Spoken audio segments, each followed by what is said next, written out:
दोस्तों 2025 में one of the best compact smartphone अगर आप मुझसे पूछोगे तो one of them was X200 FE। It looked good, performed very well, मतलब परफॉर्मेंस, कैमरा, सब मामले में जबरदस्त फोन था and obviously it was compact. अब उसका सक्सेसर दोस्तों ऑब्वियसली चाइना में ये S50 Pro Mini के नाम से जाना जाता है। इंडिया में ऑलरेडी BIS पे आ गया है तो लॉन्च होने ही वाला है, but it is going to come as X300 FE, successor of X200 FE। चलिए अनबॉक्सिंग, फर्स्ट इंप्रेशंस करने वाले हैं, सब कुछ दिखाने वाले हैं। तो सर सब्सक्राइब कीजिए, I don't know 70% people don't subscribe, मतलब अनसब्सक्राइब होता है। जब मैं वॉच टाइम देखता हूँ पीछे हमारे एनालिटिक्स में तो वो ज्यादा करके लोग अनसब्सक्राइब या फिर सब्सक्राइब नहीं होते हैं, तो डू दैट। चलिए सबसे पहले phone, but look at this, ये केस देखिए, कलर कोऑर्डिनेटेड केस है, बट डिजाइन देखिए। उसके बाद में USB type A to type C charging cable आती है, 90 वॉट का एडाप्टर, फ्लैश चार्ज आता है, फास्ट चार्जर है, 90 watt, that is very good. In fact इस साल वायरलेस चार्जिंग का भी सपोर्ट आ गया, SIM card tool, then you have documentation. जी हाँ, यही सब कुछ है बॉक्स के अंदर। Let us look at the phone. Alright, look at this design, oh my God. आपको इसमें से कौन सा ज्यादा अच्छा लगा? साजिद को ये ज्यादा अच्छा लगा, मुझे ये ज्यादा अच्छा लगा। You tell me what do you think? Look at these two phones, which one did you like? Do tell नीचे कमेंट्स में। लेकिन इस डिजाइन का एक एडवांटेज होता है, ये जो है ना, ये देखिए, इसमें you don't have that, flush है, एब्सोल्युटली नथिंग। तो इन हैंड फील के बारे में बात करूं ना, स्टॉकी लगता है, स्टॉकी यानी स्लाइटली, मुझे लगता है इससे भी ज्यादा थोड़ा वाइड है ये, एंड स्लाइटली बिगर है क्योंकि बैटरी भी बड़ी है, कॉम्पैक्ट है, छोटे हाथ भी होंगे, एब्सोल्युटली नो प्रॉब्लम्स। वैसे प्रोटेक्शन के मामले में पता नहीं है, बट ऑब्वियसली जब इंडिया में आएगा गोरिल्ला ग्लास 7 आए या शॉर्ट सेंसेशन उनका जो होता है वो होगा। चलिए गिरा के देखते हैं, 1 2 एंड ओहो, कुछ नहीं, और पीछे की तरफ से भी कुछ होना नहीं चाहिए। वैसे पीछे भी ग्लास मेटल सैंडविच डिजाइन है, 1 2 एंड ओहो हो। फोन को कुछ नहीं होता है जनरली, बट मेरा ध्यान टेबल पे जाता है, टेबल खराब हो जाता है। सबसे पहले बात करते हैं डिस्प्ले के बारे में। अच्छा डिस्प्ले है दोस्तों, 6.31 इंच का 1.5 के रेजोल्यूशन वाला LTPO डिस्प्ले आता है। सो 1 to 120 हर्ट्ज जो है वो डायनामिक फ्लेक्सिबल रिफ्रेश रेट आपको मिलता है, 5000 निट्स की ब्राइटनेस है। HBM मोड में शायद 1800 निट्स वगैरह होगा, we are not sure at this point of time. एक चीज आपने नोटिस की, आजकल यू नो ये अल्ट्रासोनिक फिंगरप्रिंट सेंसर है, जनरली बहुत नीचे हुआ करता था। I think this is a beautiful position, absolutely perfect position मैं कहूंगा। 10-bit पैनल आता है, HDR10+ सपोर्ट है, स्क्रीन टू बॉडी रेशियो जबरदस्त है क्योंकि bezels are quite thin. I think 6.31 inch is the sweet spot सबके लिए। स्पेसिफिकेशंस के बारे में बात करते हैं, एंड एक बात बताऊं, इसकी प्राइस लास्ट ईयर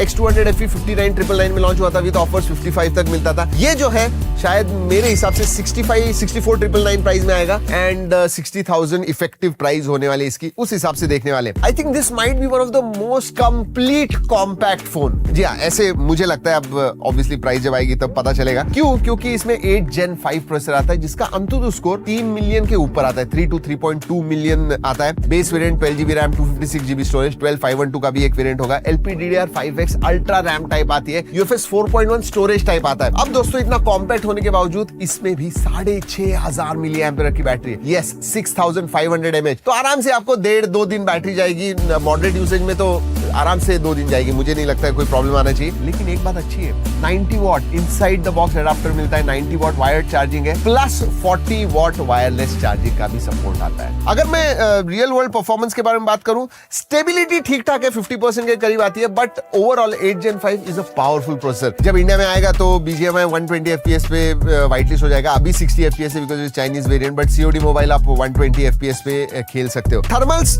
ठीक ठाक है, आई मीन आप अगर 15-20 मिनट तक इस्तेमाल करते हो तो ज्यादा नहीं, ज्यादा हैवी सेशंस, लॉन्ग सेशंस किए तो थोड़ा वार्म आपको महसूस होगा। बट हाँ, इधर एक इंपॉर्टेंट बात मैं आपको कहना चाहूंगा, जब हम बेंचमार्क्स रन कर रहे थे and they are very very intensive होते हैं वो, तभी 48 डिग्रीज 49 डिग्रीज तक हमें मिला था। It went down well, disperse हुआ, बट यस वो है थर्मल्स के मामले में, you have to keep that in mind. Alright, sensor सभी आते हैं, जैसे मैंने पहले कहा, ultrasonic fingerprint sensor, face unlock work very very well. Connectivity के मामले में दोस्तों Wi-Fi 7 आता है, NFC का सपोर्ट है, ब्लास्टर है, इंडिया में आएगा तो सब 5G बैंड्स का भी सपोर्ट होगा। So connectivity sensor absolutely top notch, no problem. OS के बारे में बात करूं तो ओरिजिन OS 6 आता है which is based on Android 16। Again I am not going to talk much about it क्योंकि ओरिजिन OS का हमने पूरा वीडियो किया हुआ है फीचर्स के मामले में। Go and check it out, I card में दे रहा हूं मैं। एंड ऑब्वियसली इंडिया में आएगा तो 4-5 साल के मेजर अपडेट्स भी आपको मिलेंगे। देखिए इसका हाईलाइट जो है वो कैमरा है, उसके बारे में बात करेंगे। उसके पहले छोटी छोटी चीजें बता दूं, USB 2.0 आता है, HDR10+ का सपोर्ट है, वाइडवाइन L1 आपको मिलेगा इंडिया में आने के बाद, तो that should not be a problem.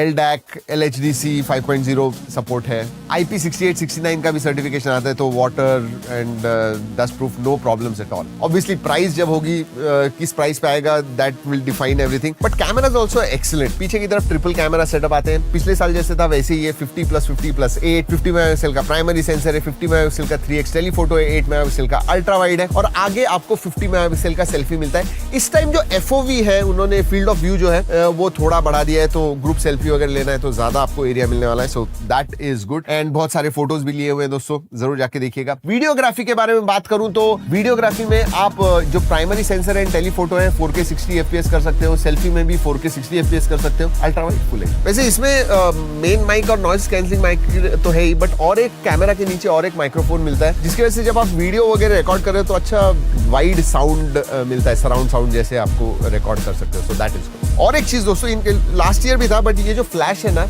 वो फोकल लेंथ के हिसाब से एडजस्ट करता है, ऑप्टिमाइज करता है। तो आप फ्लैश से अगर फोटो निकाल रहे हो, इवन 3x निकाल रहे हो, तो वो ज्यादा इंटेंस हो जाएगा, अगर 5 से निकाल रहे हो तो कम इंटेंस होगा। सो ऑप्टिमाइज होता है, सो ये photo come out quite good. एक लेकिन बड़ी बात दोस्तों, अब इसमें Zeiss की ब्रांडिंग आपको मिलती है। X200 FE के बारे में बात कर रहा हूँ। इसमें दोस्तों ये S50 Pro Mini वगैरह है, तो अभी Zeiss की ब्रांडिंग नहीं है, but I tell you what, it is important कि इंडिया में जब आ जाए तो Zeiss की ब्रांडिंग होनी चाहिए, और वो Zeiss के जो फिल्टर्स वगैरह होते हैं वो सब होने चाहिए, because that is important. If you are spending 60-65,000 rupees, जी हाँ, वो तो होना चाहिए। बट अगर मैं फोटो क्वालिटी के बारे में बात करूं, excellent. X200 FE was excellent, even this one is quite good. मतलब डायनेमिक रेंज देखिए, स्किन टोन्स देखिए, कलर्स देखिए, एक्यूरेसी देखिए, डिटेल्स देखिए, आई think it is on point. और Vivo का फोन है दोस्तों, एंड X सीरीज का होने वाला है, you know they stand out for their photography. और वैसे आपको ओरिजिनल फोटोज ओरिजिनल क्वालिटी में चेक करने तो G ड्राइव की लिंक जरूर देखिएगा। वो बताइए, आप बताइए नीचे कमेंट में आपको वो फोटो देख के कैसे लगे। जी हाँ दोस्तों, यही है X300 FE। जैसे पहले कहा कि इंडिया में ऑलरेडी BIS